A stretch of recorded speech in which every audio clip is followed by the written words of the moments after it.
Can you remember the last time when you had all your emotions all bottled up, just festering in there, and you didn't say anything?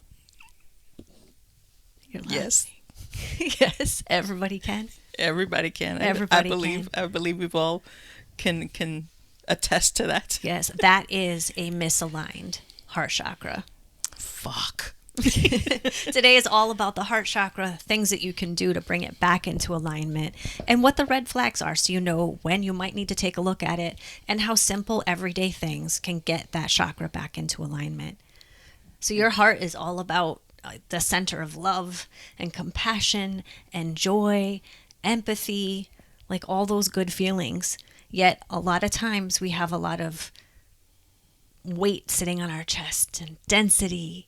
And I mean, you might see this as like asthma or a chronic cough, bronchitis, high blood pressure, heart issues. All these things are signs that your heart chakra is a little out of whack, as I think you put it before we started recording the video.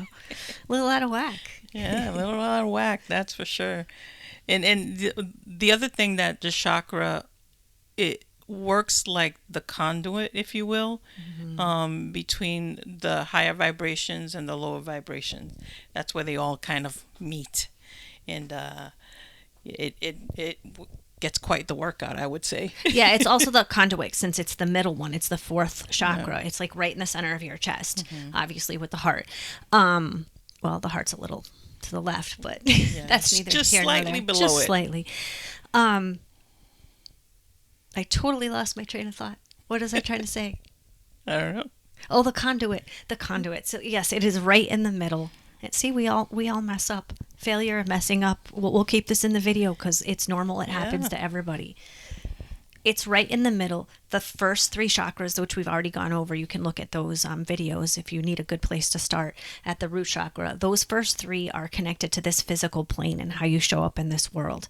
The top three from the throat up, those are your connection into the spiritual plane, the ethereal, the universe as we call it. So the heart is like the middleman, like the switch station that's like, okay, physical, no, this is what's coming in from the universe and back and forth and connecting all that in. So it's a real major thing, which we now can see why a lot of people get asthma, allergies, Yeah. heart issues, like all these things. It's they're all crucial, but this is that switch plate. So we've seen this a lot when people go through breakups.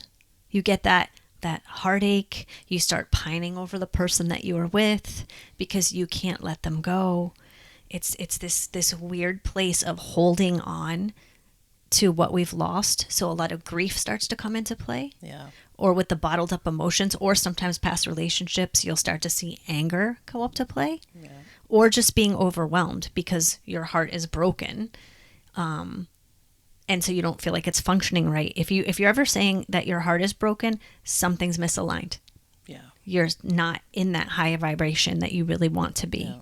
So you're, that's you're like in your feelings and the emotions of things, which is a whole different type of energy. So and the heart chakra works with all that stuff as well. So it facilitates all the emotions that might come up with a quote unquote heartbreak. exactly. That's where the reason it comes up there is because not because your heart's broken. The reason it comes up there is because that is the place of empathy, compassion, and love. And that's what you need when you're feeling all the feelings. You need to feel safe. You need to still feel loved despite what's going on within you Yeah. while you work through all of those emotions. So it's the perfect place. A quick exercise that you can do is just, if you have a second, just take 3 deep breaths in and out and then center on the heart. And I want you from a scale of 1 to 10. If you want to do that right now, take a deep breath and release it. And another one. And release it. And one more. And release it. Close your eyes if you can, if you're not driving. Focus on the heart chakra. And I want you to see on a scale of 1 to 10, 1 being really tight, really dense, really closed down, and 10 being really light, really loving, really open. 1 to 10, Where do you feel your heart? 1 is more dense and closed, and 10 is light and open and joyful. Grief and anger is you're in your 1, 2s, and 3s. Joy, your 9s and 10s. And what's that number? And then I would take 3 deep breaths again to reset it to where you want it to be, if it's not exactly where you want it to be. Or if it is where you want it to be, then 3 deep breaths honoring that and grounding into that. Because grounding in is going down again to your root chakra, because you want to take in all that high energy that you have and ground it into this physical existence. And if you are a journaler, or even just on your phone, if you can record the number, and then you can start seeing consistently where you are. If you do that once a day, you can do that really quick. Right when you first wake up in the morning before you get out of bed, or, even in the car, obviously without the eyes closed part. So you can really have a judge of where you are on that scale. Yeah, like for me this morning, if I had to scale it, my heart chakra was probably at a 5, because I woke up in a mood, not sure why. I think a lot of I it felt is totally imbalanced. Yesterday we did a podcast all on grief, and we went deep into true. our own grief. This is true. So I think bringing all that up lowered the vibration down a little bit. Yeah. And then, which is great. It's a good thing. It's not like, I'm a 5 because of, no, you want that to come up so that it can be healed. And this is the perfect place to heal it. So there's like zero judgment if you say you're at a 1, but you're like, 10 is successful, 1 is a failure. No, it's not. No. It's just a way to see where you're at. So you know what to work on. It's just gauging it. Yeah. So that was a great example. And yeah, I mean that's where I was this morning, and I didn't even think about the fact that we had done that last night, which was, it was a hard one. Check it out. It's gonna come out soon. Yeah. But if I had to give it a number now, after I kind of did all the things that I usually do in the morning, and did regular, as I call it, third dimensional things, I'm probably at an 8 right now. That's good. Yeah. So it's just, kind of, I made sure to balance my energy this morning when I was doing what I needed to do. Because obviously I didn't want to sit in that kind of energy. I explored it, I acknowledged it, I made peace with it, and I moved on with my life. And that's what you should do with everything, with grief, with anger, with all those things. Give it space, feel the feeling. If you check out the grief one, it'll talk about the body sensations and how your body actually flushes through the chemical released in grief or anger and any of those within 90 seconds. And if you sit in it longer than that, you're starting to attach to old stories or applying meanings to it, which is putting you down that rabbit hole. Right. That's basically you holding on to that pain, and which is understandable when you've lost something that you love. But even like I see people in like hard grief over relationships or jobs that they didn't even like. It's a very interesting place, but that's because you are attaching some part of your identity or security to that type of thing. So being able to recognize those cues, and you're obviously misaligned if you're holding tight to the pain, because there's no way you can get to joy if you're focused on the loss and the hurt and the anger and all that over and over and over again. You're hardlining that vibration in. So that's what's going to come through. Right. And I mean, you have to look at that these energies are consistently flowing. Your chakras are there. Their energies are there. And acknowledging them is important as well. I was having a conversation earlier today, and this person had gone to a concert last night. Really excited, doing something happy, something exciting, something fun, and all those things. And then the artist sang a particular song, and she found herself crying. Oh. So again, that's energy, that's vibration. It triggers things around us, will trigger some sort of emotion. It was completely heart-based for her. Because I believe she said that the song was about a breakup or something, or a betrayal, something like that. And she said that it hit her a certain way, and she was trying to laugh it off, and saying that she she got all up in her feelings, and I asked her, and I says, well, why do you think that happened? Great question, instead of just allowing your friend to laugh things off. Yeah, like why? And she's like, you know what? I really don't know. I'm gonna have to sit with that to see if I can come up with an answer. And this is how you're of service to your friends. Yeah, and I said to her, and even if you don't come up with an answer, at least you're acknowledging the fact that that's where you sat. Yeah. And you go from there. And she goes, well, why do you think these things happen? And I said, they happen because somewhere along the line, something in that song, be it vibrational, being the word itself, triggered some sort of memory, some sort of trauma, some sort of something that said, this still needs addressing. Mm-hmm. So finding out what that is would be great, but even just acknowledging, great. So she was gonna, like go home and really give that some thought and sit in meditation or prayer. I believe she said prayer, and see why that happened. Like in the middle of something that she enjoyed, she ended up being all up in her feelings, and so did her friend that she was with. So I just find it fascinating how these things happen. Like when we think that the universe is not, listening or giving us what we want, it sure as shit is. It's giving us what we need. Exactly. So because you need to clear those emotions. Yeah, exactly. Because you need to heal and deal. Right. Bottom line. Yeah, exactly. So, but I thought that was pretty cool.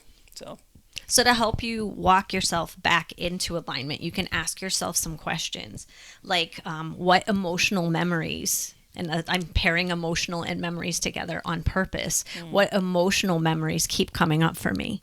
Because that's a trigger, a sign that there's something in here that needs to be addressed, and it needs love and it needs compassion.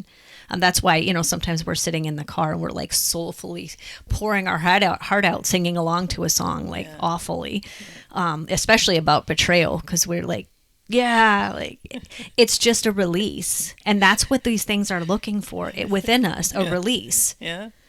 I call them the fuck you songs. The fuck you songs, yes. Or the sad songs even. Yeah. Like it's that the exact reason for it is to get that energy moving along out of your body, because you either haven't been able to do it yourself, or you haven't given it the attention or the time. You just sucked it up and moved on and moved through it and kept going with life, because that's what we're taught to do. Just keep moving. Yeah. But it will keep showing up. It will keep showing up and piling up. Yeah, in different ways. It'll keep piling up, like you said, and showing up until you address it. And that's the key to everything here. We're here to experience these things. We're here to dance in that, if you will, so that we can learn and grow.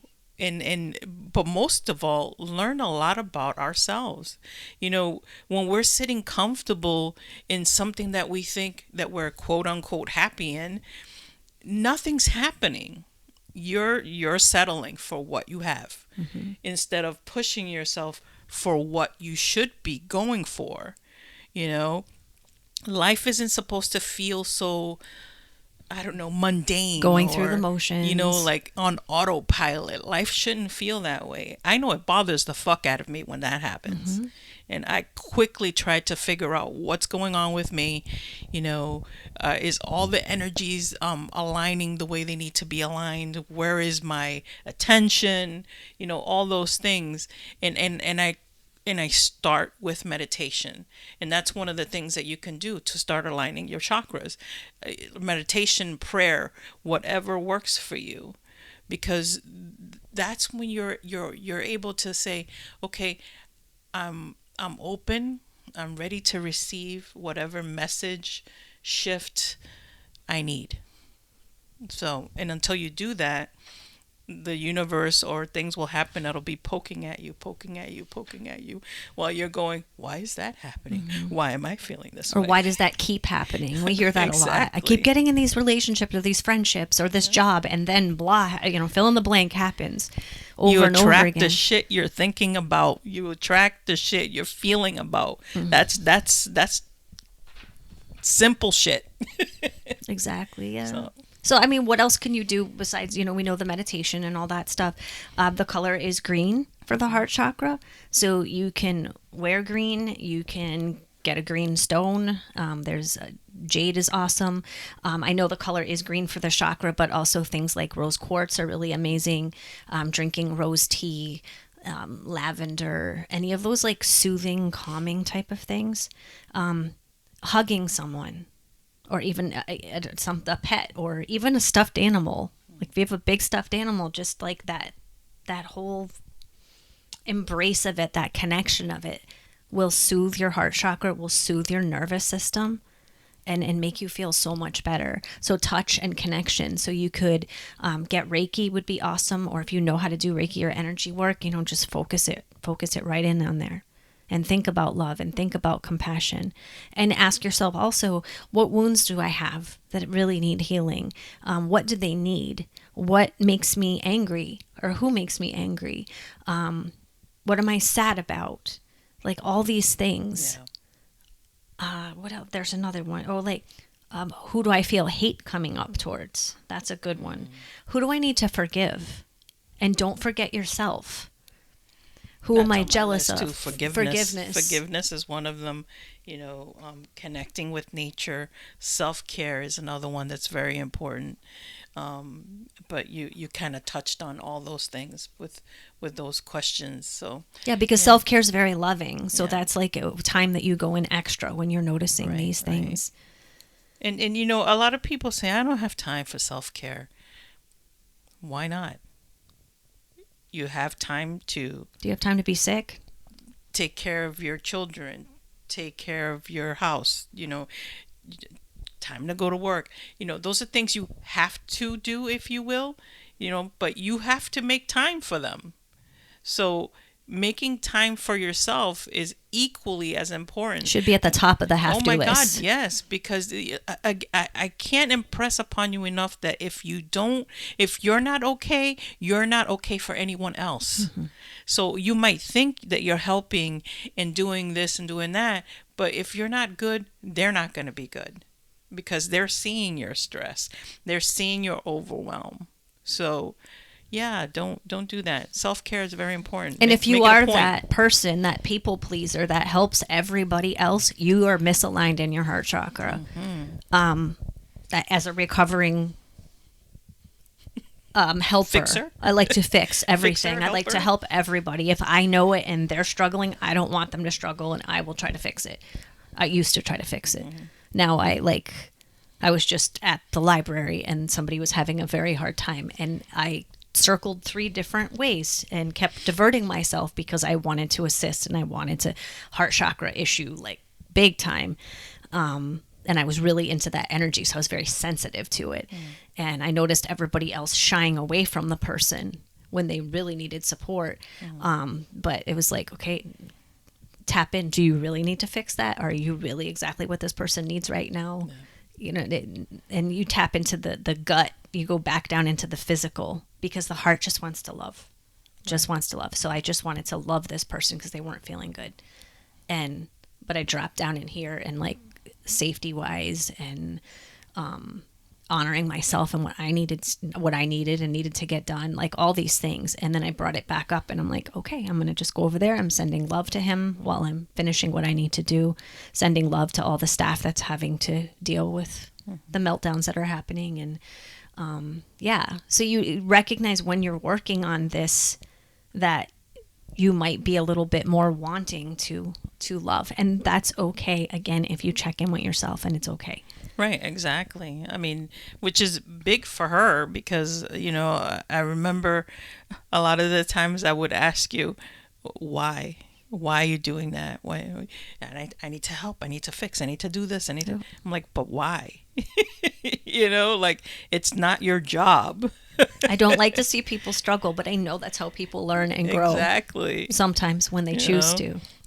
It was a constantly pulling at her shirt, if you will, to keep her from doing something and getting involved in something so that, because it's wonderful that she has such a big heart, But at the same time, like you said, people have to go through their shit. Mm-hmm. And that's how they learn and grow. And it depletes your own energy when you're giving it out to somebody else. Yeah. You have to watch that balance. Yeah. One of the reasons I believe I got many reasons why I got sick, Yeah. really sick a few years back. And now I'm aware of it. So when I want to fix, I'll try to check in with myself. And if my brain is still arguing that I should, or my heart is being a bleeding heart and still arguing that it should, I'll be like, should I do X, Y, and Z? And she'll be like, no. And I'm like, okay, no. No. Internally repeating that to myself, even though I still want to. But like, you know, I go to somebody I trust and I ask them. Yeah. I mean, this is coming from also a recovering fixer. So, because I was the same way. I mean, I just like had this thing that I had to be there for everybody and do things for everybody and like all these things. And it's just like, that's not my fucking job. Right. I finally got to that point. It was just like, not that I didn't love these people anymore or anything like that, because that I think somehow I put them together. Yep. And when I was like, okay, that has nothing to do with the other. So yeah, I don't have to do that. I don't have to fix that. I don't have to get involved in that, you know? And if you notice, the struggling people seem to get along just fine anyway. Yeah. I mean, they might still be struggling, but they're still somehow They figure it out. doing all the damn things and taking care of themselves better than we are. Yeah. Yeah. One of my coaches, a coach I used to have a long time ago, she would tell me something, and she's like, I'm not just telling you to tell you what to do or to tell you how to be. I'm telling you because I spot it, because I got it. Yeah. And I'm like, okay, you're speaking from experience. All right. Yeah. So simple things, eat green things, wear green things. Like, you can't tell me you don't have time to put on a green shirt or to pop a grape in your mouth or like meditate, pray, get outdoors, do as much self-care as possible, and be kind to yourself. Exactly. and deploy forgiveness in everything, including for yourself. We should do a podcast on forgiveness. Yeah. I think a lot of people might struggle with that, especially it's forgiving themselves. Yeah, it's incredibly freeing. Yeah, it is. I know from experience. All right. Well, we'll leave you with that. Be kind to yourself, forgive yourself and anybody else around you that you can, to bring this back into alignment and feel a lot more joy. Be kind. Peace. Peace.